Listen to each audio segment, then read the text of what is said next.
Istanbul के mayor की गिरफ्तारी के बाद से तुर्की में मुसलसल 4 रोज़ से एहतजाजी मुजाहरे जारी हैं। इसे एक दिहाई से ज़्यादा अरसे में तुर्की के सबसे बड़े एहतजाजी मुजाहरों में शुमार किया जा रहा है।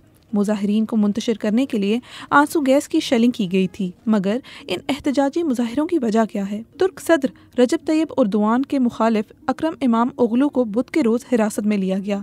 वो कुछ रोज़ में 2028 के इलेक्शन के लिए सदारती उम्मीदवार नामजद होने वाले थे। इमाम ओगलू को इस्तांबुल की एक अदालत में पेश किया गया, जहां प्रोसिक्यूशन ने दहशतगर्दी और बदअनवानी के इल्ज़ामात में उनकी बाकायदा गिरफ्तारी की दरख्वास्त की।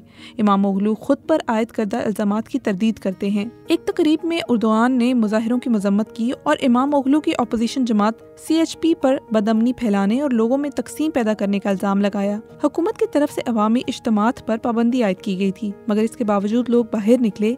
कई लोग समझते हैं कि इस्तांबुल के मेयर को गैर कानूनी तौर पर हिरासत में लिया गया है। हम इमाम ओगलू के बारे में क्या जानते हैं? इनकी सियासत में एंट्री और फिर मकबूलियत काफ़ी ड्रामाई है। सन 2019 तक उन्हें कोई नहीं जानता था, मगर आज वो बिलाशुबा सदर उर्दवान के सबसे बड़े सियासी हरीफ हैं। इनकी इलेक्शन कैंपेन के दौरान इनका सियासत में नर्म और मज़ाह पर मबनी नज़रिया रखने के लिए पसंद किया जाता है, और ये टर्की के दीगर सियासतदानों के रवैये और मुनक़सिम सियासी मुआशरे से बहुत मुख्तलिफ हैं।